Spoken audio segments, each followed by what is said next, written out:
There is a possibility so radical, so utterly contrary to the way most human beings have been taught to think about themselves that the mind immediately resists it. The moment it is heard, the intellect begins arguing, comparing, analyzing, and attempting to fit it into old categories. Yet, if you can listen for a few moments without rushing toward agreement or disagreement, without trying to decide whether it is true or false, something extraordinary may begin opening within you. The possibility is this. Perhaps the soul never enters the body, and perhaps the soul never leaves the body. Perhaps the entire question has been misunderstood from the beginning. Humanity has spent thousands of years imagining the soul as a traveler moving from one place to another, entering at birth, departing at death. Wandering through existence like a visitor, passing through temporary homes. Entire religions have been built around this image. Entire philosophies have attempted to explain when the soul arrives, how the soul departs, where the soul goes afterward, and what happens during the journey. Yet, beloved ones, what if the soul is not a thing that travels at all? What if it is not an object moving through space? What if it is not something that comes and goes? What if it is more like the sky itself, and the body is simply a cloud appearing within it? The difficulty begins because the human mind understands reality through objects. It understands things. It understands movement. It understands locations. If I ask where a chair is, the mind understands. If I ask where a mountain is, the mind understands. If I ask where your body is, the mind understands. But consciousness is not an object. Awareness is not a thing. Being itself cannot be located the way a stone can be located. Yet because language forces us into object-oriented thinking, we begin speaking about the soul as though it were a possession. We say, my soul, in the same way we say my house, or my car, or my body, and immediately a subtle misunderstanding is created. The soul becomes another object among objects. But the ancient mystics repeatedly pointed towards something entirely different. They suggested that what we call the soul is not something you possess. It is what you are before every possession, before every identity, before every description. It is not inside you. Rather, everything you call you appears within it. Look carefully at your experience. The body changes continuously. The child becomes the adolescent. The adolescent becomes the adult. The adult becomes the elderly person. Every cell changes. Every appearance changes. The body you have now is not the body you had 10 years ago. Thoughts change as well. Opinions come and go. Beliefs transform. Desires appear and disappear. Emotions move endlessly. One day there is joy, another day there is sadness. One moment there is confidence, another moment there is uncertainty. Everything seems to flow. Everything seems to move. Yet something remains strangely constant throughout all these changes. Something has been present during every experience. 3. Something witnessed childhood. Something witnessed youth. Something is witnessing this very moment. What is that presence? 3. What is that silent awareness that remains while everything else changes? Beloved ones, this is where the inquiry becomes profound. See, most people live their entire lives identified with the changing content of consciousness and therefore never notice the consciousness itself. See, they become their thoughts, they become their emotions, they become their memories, they become their successes and failures. 3. They become their stories. And because all these things change, life feels unstable.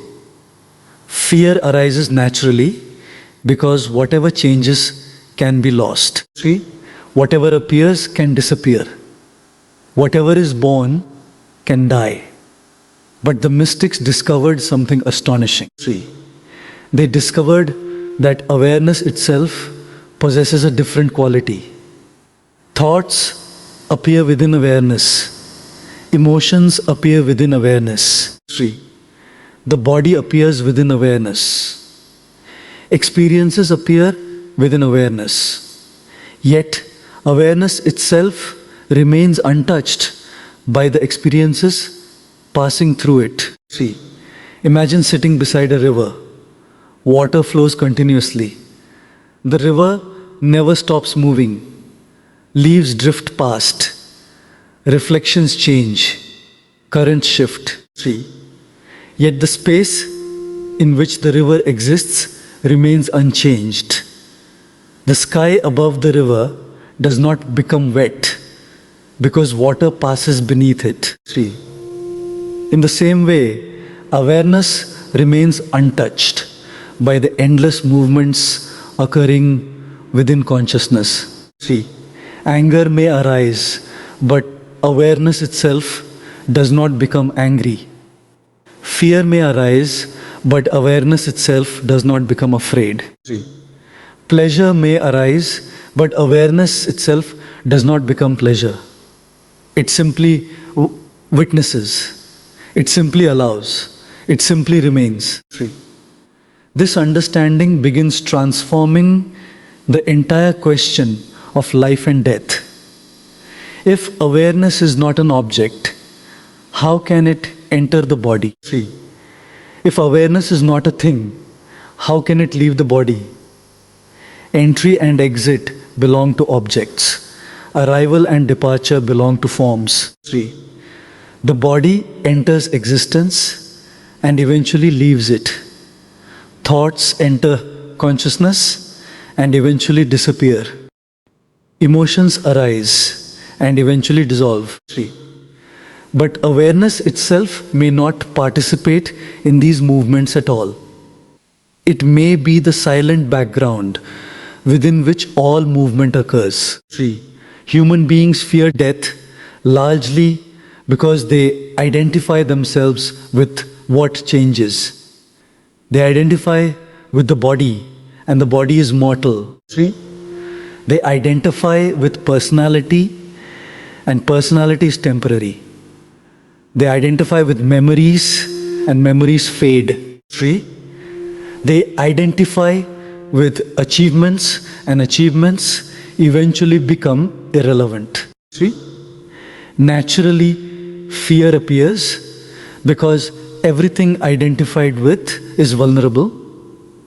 Yet if awareness itself is your deepest nature, 3, then the entire perspective changes. The question is no longer whether something survives death. 3. The question becomes whether awareness was ever born in the first place. Notice how strange this sounds to the ordinary mind. 3. The mind immediately asks, if awareness was never born, how can it exist? But existence itself contains mysteries beyond conceptual understanding. 3. The ocean exists before the wave appears. The wave rises, dances briefly, and disappears. Yet, throughout the entire process, the ocean remains. 3.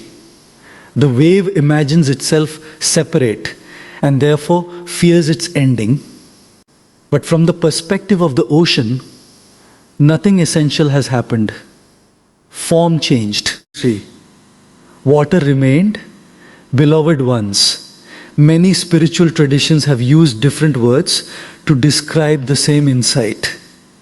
Some called it pure consciousness. 3. Some called it the witness.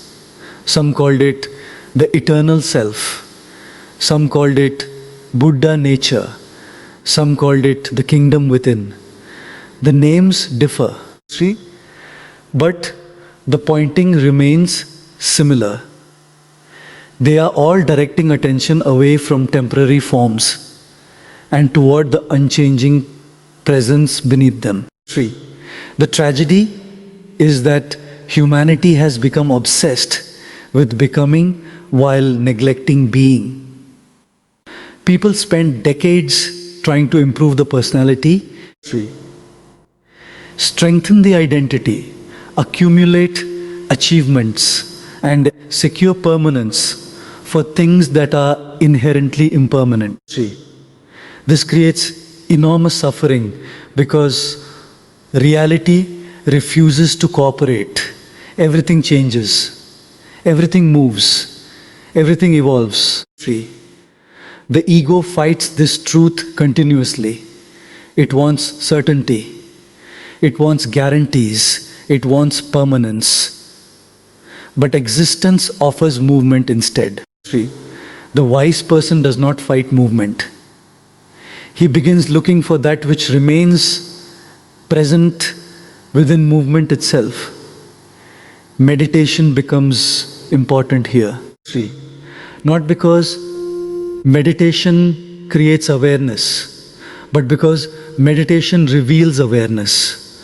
Awareness already exists. It is present before every technique. 3.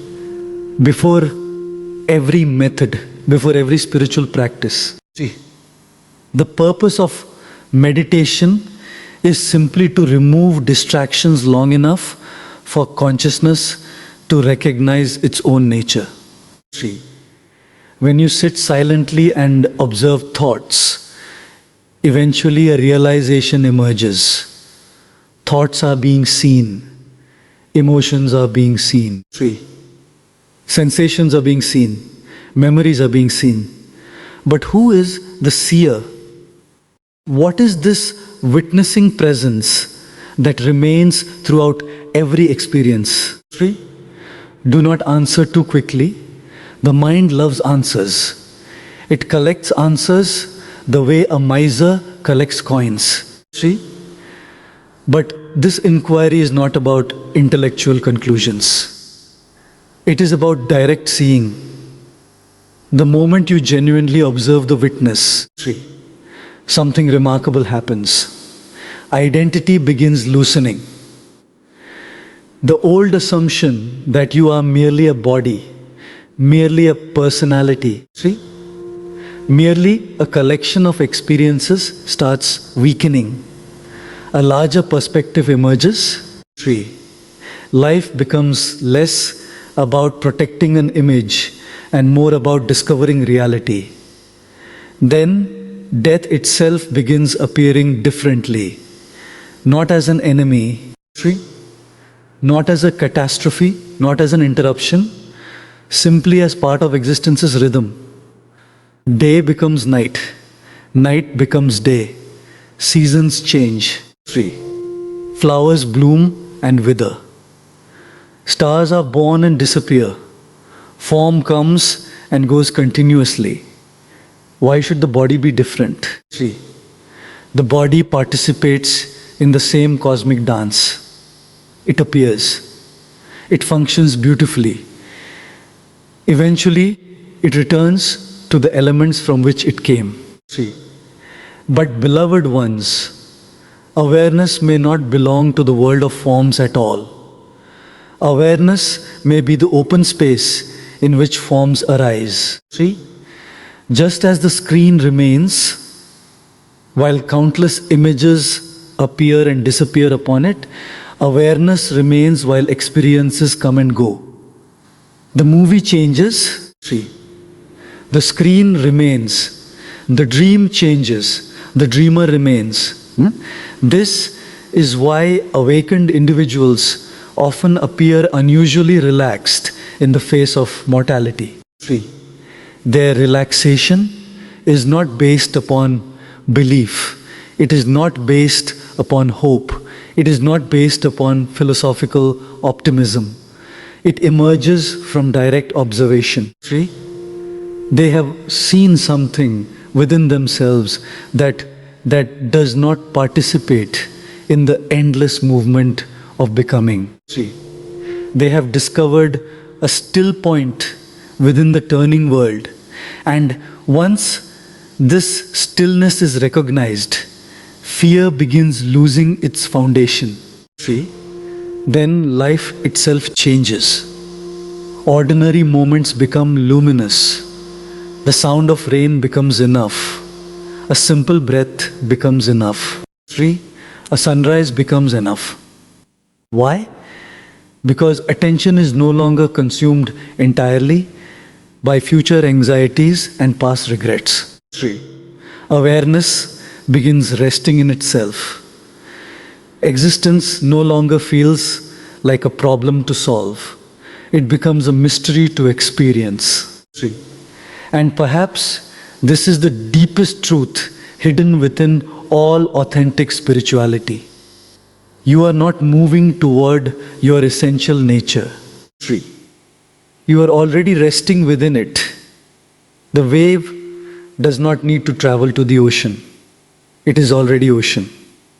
The fish does not need to search for water. See? It already lives within it. The soul does not need to enter the body because awareness was never separate from existence in the first place. See? The moment this is understood, not intellectually but existentially, something profound relaxes within consciousness. See? The struggle to become somebody weakens. The fear of disappearance weakens. The obsession with control weakens. A quiet trust begins emerging. See? Life flows. Death flows. Form appears, form disappears. Yet, beneath all movement, there remains an immeasurable stillness. And in that stillness, see, beloved ones, lies the mystery that sages have pointed toward for centuries. Not a doctrine, not a belief, see, not a theory, a living reality waiting to be discovered directly. The reality that what you truly are cannot be reduced to a body, see, cannot be confined to a personality, cannot be measured by achievements, and cannot be defined by time. See. Then the question is no longer whether the soul enters or leaves the body. The question becomes who it is that imagined separation in the first place. 3. And when that illusion dissolves, what remains is silence. What remains is awareness. What remains is presence. 3. What remains is the timeless reality that was here before every beginning and will remain after every ending. And in that recognition, beloved ones, see, there is a freedom so profound that even death loses its shadow. See, because you discover that the deepest part of your being was never traveling through existence at all. See, it was existence itself looking through your eyes. The difficulty is that language itself creates confusion. Whenever we speak, see, we are forced to use words that imply separation. We say the soul is inside the body, but inside and outside belong to the world of physical objects. 3. We say consciousness occupies the body, but occupation implies distance between the occupier and the occupied. We say awareness uses the body, but this too creates an image of two separate entities interacting.